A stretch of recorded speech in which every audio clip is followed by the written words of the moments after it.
Hi friends, Hindi recorded channel में आप सभी का स्वागत है। दोस्तों, चीफ की दावत कहानी एक दावत की घटना पर आधारित है, जिसके माध्यम से लेखक ने नगरों में रह रहे मध्यम वर्गीय परिवारों में तेजी से उन्नति करने की लालसा, अवसरवादिता, स्वार्थ पूर्ति के लिए पारिवारिक संबंधों की आत्मीयता को ताक पर रखने की प्रवृत्तियां उजागर की हैं। दोस्तों, एक चीफ की दावत जो कहानी है, यह भीष्म साहनी द्वारा लिखी गई एक ऐसी कहानी है जो माँ के त्याग और बेटे की उपेक्षा का ताना बाना बुनती है।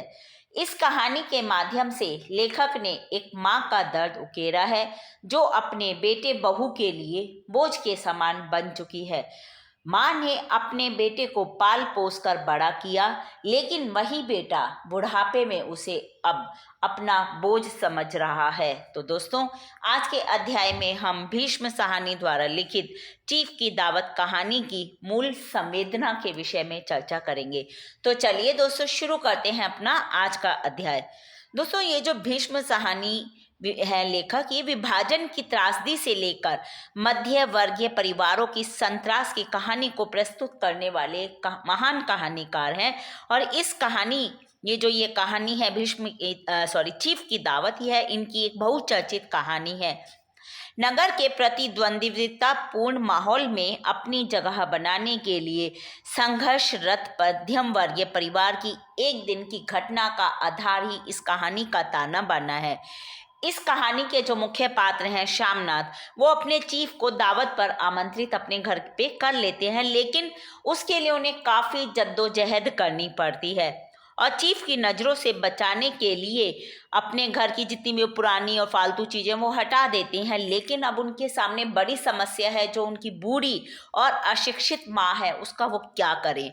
श्यामनाथ माँ को साफ वस्त्र पहनने, नंगे पाँव ना रहने और खड़ाऊं ना पहनने के अतिरिक्त शीघ्र भोजन कर बरामदे में बैठने और अतिथियों के बरामदे में आने से पूर्व गुसल खाने के रास्ते बैठक में चले जाने, खर्राटे लेकर ना सोने और चीफ के प्रश्नों का उचित उत्तर देने की हिदायत देते हैं और फिर आश्वस्त हो जाते हैं। यानी कि वो बहुत सी अपेक्षाएं अपनी माँ से करते हैं, लेकिन वो एक वृद्ध औरत है और अनेक दुर्बलताएं उनके साथ आ जाती हैं वृद्धावस्था में। किसी की भी वृद्धावस्था में अतिथियों के बरामदे में खाना खाने आने से पूर्व ही जो उनकी माँ होती है, वो कुर्सी पर दोनों पैर रख के खर्राटे भर रही थी। यह देखकर वो क्षुब्ध हो जाते हैं, गुस्सा हो जाते हैं और इधर क्या होता है, माँ की नींद खुल जाती है और वो हड़बड़ा कर चीफ के अभिवादन का उत्तर भी नहीं दे पाती है और चीफ के कहने पर एक गाना भी गाती है और पुत्र की उन्नति के लिए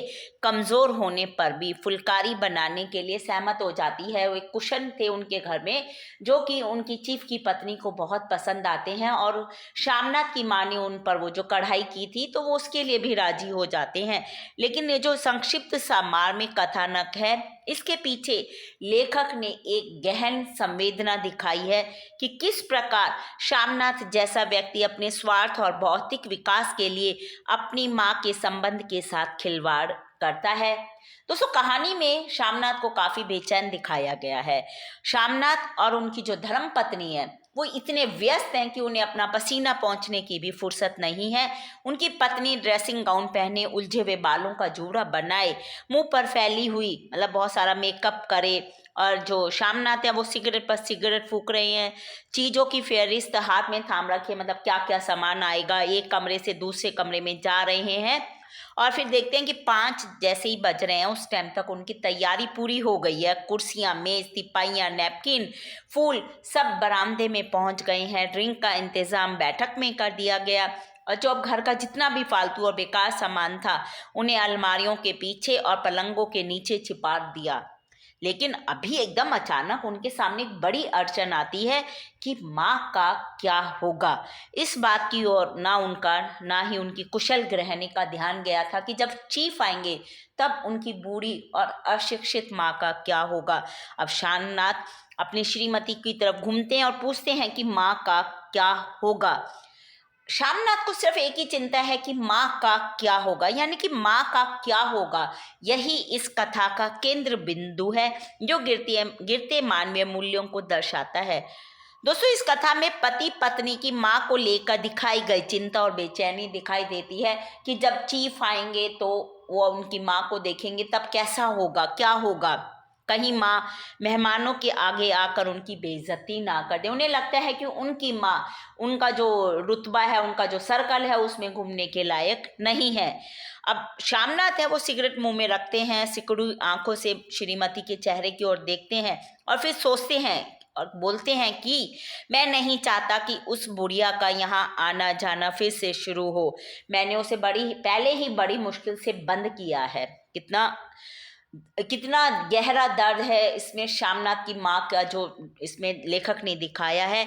माँ से कहें कि जल्दी ही खाना खा के शाम को ही अपनी कोठरी में चली जाएं। मेहमान कहीं 8 बजे आएंगे, इससे पहले ही वो अपने काम से निपट लें। सुझाव ठीक था, दोनों को पसंद आता है कि उनकी माँ को कोठरी में हम बंद कर देंगे, लेकिन श्रीमती अचानक से बोलती हैं कि जब वो सो जाती हैं तो वो नींद में खर्राटे लेती हैं तो क्या होगा, क्योंकि साथ ही तो कोठरी के साथ में ही बरामदा था जहाँ खाने पीने का इंतजाम था। तो श्यामनाथ कहता है कि हम इनसे कह देंगे कि दरवाज़ा बंद कर लें या फिर मैं बाहर से ताला लगा दूंगा, या माँ को कह देना कि अंदर से वो अंदर बैठी रहे पर सोए ना। और जो सो गई तो उनकी पत्नी उनसे पूछे कि वो सो गई तो क्या होगा, पता नहीं तुम्हारा तो डिनर कब तक चले, क्योंकि 11 बजे तक तो तुम लोग ड्रिंक ही करते रहते हो। अब श्यामनाथ है वो कुछ खींच जाते हैं और हाथ झटकते हुए बोलते हैं कि ये अच्छा खासा मेरे भाई के पास जा रही थी, पर तुमने एक आदर्श बहू बनने के चक्कर में इन्हें जाने नहीं दिया। अब श्रीमती जी गुस्सा हो जाती हैं थी और कहती हैं कि मैं तुम माँ बेटों के बीच में क्यों बुरी बनूं, तुम जानो और वो जाने। जो वही कहानी मध्य वर्गीय प्रदर्शन और चापलूसी की भावना को भी भली भांति प्रस्तुत करती है, जिसमें आगे कहीं संबंध, आदर्श और मानवीयता दम तोड़ती दिखती है। दोस्तों, लेखक लिखते हैं कि एक कामयाब पार्टी वह है जिसमें ड्रिंक कामयाबी से चल जाए। श्यामनाथ की जो पार्टी है वो सफलता के शिखर चूमने लगी। वार्तालाप उसी रॉ में बह रहा था जिस रॉ में गिलास भरे जा रहे थे। कहीं कोई रुकावट नहीं थी, कोई अड़चन नहीं था। और जो चीफ थे, साहब थे, उनको भी विस्की पसंद आती है। मेम साहब को पर्दे पसंद आए, सोफ़ा कवर, कमरे की सजावट, और इससे ज़्यादा उन्हें क्या चाहिए। जो उनके चीफ थे वो तो ड्रिंक के दूसरे दौर में ही चुटकुले और कहानियाँ कहने लगे। दफ्तर में उनके चीफ का जितना रौब था वो यहाँ पर उतने ही दोस्ती वाले माहौल में जा रहे थे। और उनकी स्त्री काला गाउन पहने, गले में सफ़ेद मोतियों का हार, सेंट और पाउडर की महक से ओतप्रोत कमरे में बैठी सभी देसी स्त्रियों की आराधना का केंद्र बनी हुई थी। वो बात बात पर हंसती थी, बात बात पर सिर हिलाती थी और श्यामनाथ की पत्नी से तो ऐसे बातें कर रही थी जैसे उनकी पुरानी सहेली हो। और इन सब के बीच में रात के 10:30 बज जाते हैं और फिर सभी लोग अपना जो गिलास का आखिरी घूंट पीकर बैठक की ओर निकलते हैं। आगे आगे श्यामनाथ हैं और उनके पीछे उनके चीफ और दूसरे मेहमान हैं। इसी चकाचौंध ऐश्वर्य प्रदर्शन और बेशर्मों के बीच श्यामनाथ की माँ की दशा का संवेदनात्मक और मार्मिक चित्रण उभरता है। अब जैसे ही वो श्यामनाथ बरामदे में पहुंचते हैं तो वो ठिठक जाते हैं, क्योंकि वो उन्होंने क्या देखा कि उनकी माँ जो है वो कुर्सी पर ज्यों की त्यों बैठी थी। दोनों पांव कुर्सी की सीट पर रखे हुए, सिर दाएं से बाएं और बाएं से दाएं झूल रहा था और मुंह से लगातार खर्राटों की आवाज़ें आ रही थी और गहरे खर्राटे वो ले रही थी। और उनका पल्ला सिर से खिसक गया था। जो उनके बाल थे वो आधे गंजे, अस्त व्यस्त सिर पर बिखरे हुए थे। और श्यामनाथ को ये सब देखकर गुस्सा आ जाता है और उनका मन करता है कि वो अपनी माँ को धक्का दे दें और उन्हें कोठरी में धकेल दें, मगर ऐसा करना संभव ना था क्योंकि चीफ थे, मेहमान थे। दोस्तों, तो इस प्रकार किस तरह से जो श्यामनाथ हैं अपनी माँ के लिए रूड होते हैं, कैसे कैसे उनके दिमाग में ख्याल आते हैं अपनी माँ को धक्का दे दूँ, ताले में बंद कर दूँ। तो यही सब ताना बाना बुनकर भीष्म साहनी ने इस कहानी की रचना की है। इस प्रकार चीफ की दावत पारिवारिक संबंधों के बदलते समीकरणों को व्यक्त करने वाली एक सशक्त कहानी है, जिसमें गृह स्वामी आधुनिक जीवन संदर्भों में माँ को अनुपयोगी मानकर चिंतित है। माँ पुराने विचारों परंपराओं की प्रतीक है और जो चीफ है वो आधुनिकता का प्रतीक है। और श्यामनाथ जैसा मध्य वर्गीय मानसिकता वाला व्यक्ति अपने चीफ को अपना आदर्श मान लेता है। कहानी में बदलते हुए समाज की उपयोगितावादी दृष्टि मुखरित है। श्यामनाथ और चीफ के वैचारिक अंतर के माध्यम से लेखक ने यह स्पष्ट किया है कि अपनी जड़ों परंपराओं से कटकर व्यक्ति जीवन का सच्चा सुख प्राप्त नहीं कर सकता। संपूर्ण कहानी में दोस्तों संवेदना और संस्कारों की टकराहट देखने को मिलती है। अंत में हम यह कह सकते हैं कि चीफ की दावत कहानी एक मार्मिक कहानी है।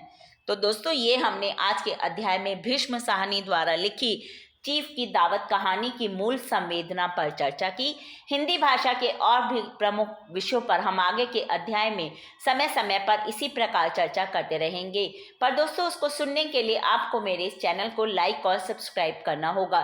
साथ ही दोस्तों हिंदी भाषा से संबंधित कोई भी प्रश्न कमेंट बॉक्स में आप मुझसे पूछ सकते हैं, मैं शीघ्र ही उसका उत्तर देने की कोशिश करूंगी। धन्यवाद दोस्तों, आपका दिन शुभ हो।